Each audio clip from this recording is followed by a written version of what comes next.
Olá, eu sou a Andrea, sou da equipe do curso preparatório Luísa Maim e sou também professora e pesquisadora na área de ciência da religião. Eu vim aqui hoje para a gente conversar um pouquinho de um tema que tem sido muito falado nas últimas semanas, nos últimos meses, que é a relação entre religião e política. Muito tem sido dito a respeito disso, né? A religião tem sido muito mobilizada pelo campo político, principalmente em algumas campanhas muito específicas nesse pleito que a gente está passando agora, que está bastante tenso, e eu queria, nesse sentido, vir esclarecer algumas coisas, né?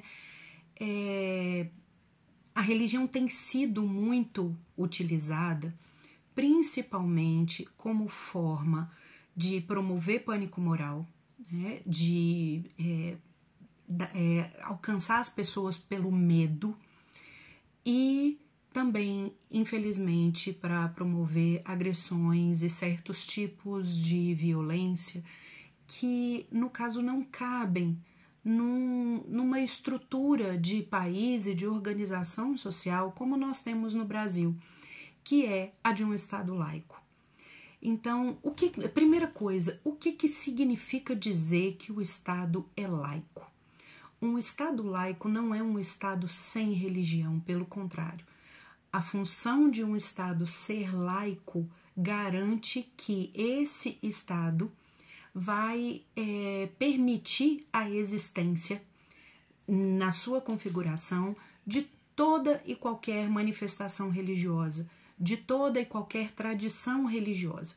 Significa que é um Estado que garante a liberdade religiosa, tanto a existência de igrejas, a existência de organizações religiosas, quanto a adesão dos seus cidadãos e das suas cidadãs a essas tradições. Inclusive, garante também que pessoas que desejem não ter uma adesão religiosa, não ter uma pertença religiosa, também tenham os mesmos direitos sociais e políticos, né? Isso significa que, na medida em que o Estado garante liberdade religiosa, ele é um Estado que não interfere na religião. Do mesmo modo, é um Estado que não pode ser atravessado por questões religiosas muito específicas. E isso tem nos colocado algumas questões ultimamente.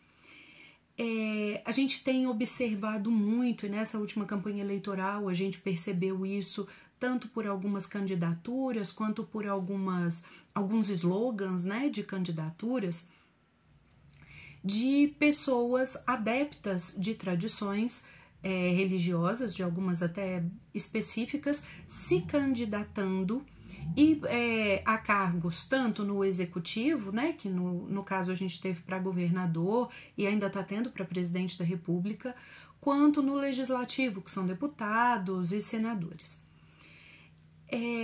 Inclusive a gente sabe da existência de uma bancada no Congresso Nacional chamada bancada religiosa, composta basicamente por duas frentes, pela frente parlamentar evangélica e pela frente parlamentar católica. A gente sabe também que, e algumas pessoas, né, questionam, né, essas bancadas podem existir, essas pessoas podem se candidatar, né, a esses cargos sendo pessoas religiosas? Sim, elas podem. Nós ainda estamos num Estado que é democrático e que garante o direito, inclusive a pessoas religiosas, de assumirem cargos no Estado para poder defender interesses que são importantes para os seus grupos.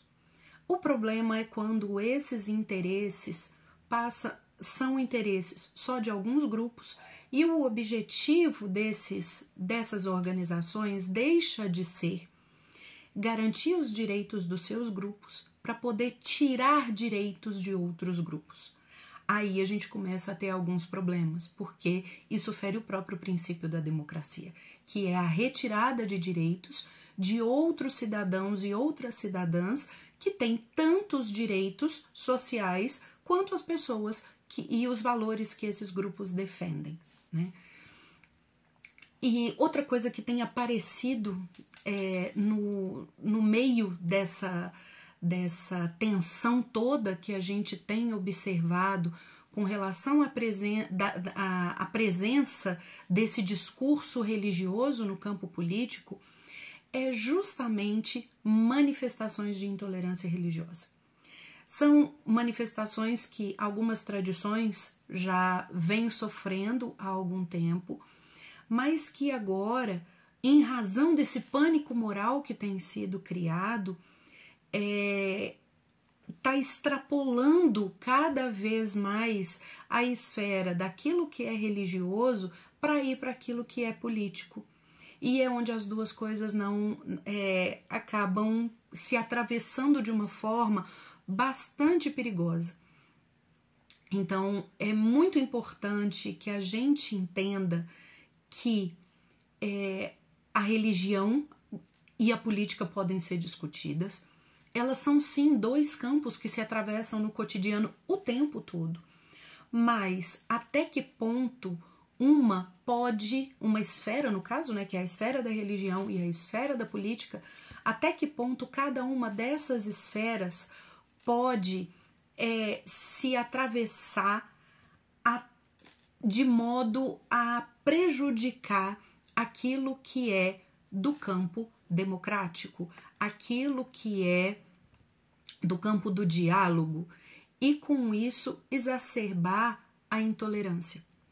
A gente precisa entender, por exemplo, que num Estado laico, uma presidência da República não vai fechar igrejas. Ela não pode fechar igrejas. E num Estado laico e democrático, menos ainda. Por quê? Porque todo projeto de lei precisa passar pelo Congresso Nacional. Todo projeto de lei precisa ser aprovado pela Câmara dos Deputados e pelo Senado. Então, nenhum presidente da República tem o poder de fechar uma igreja. Isso seria o Estado interferir na religião. E o que tem sido observado é o contrário.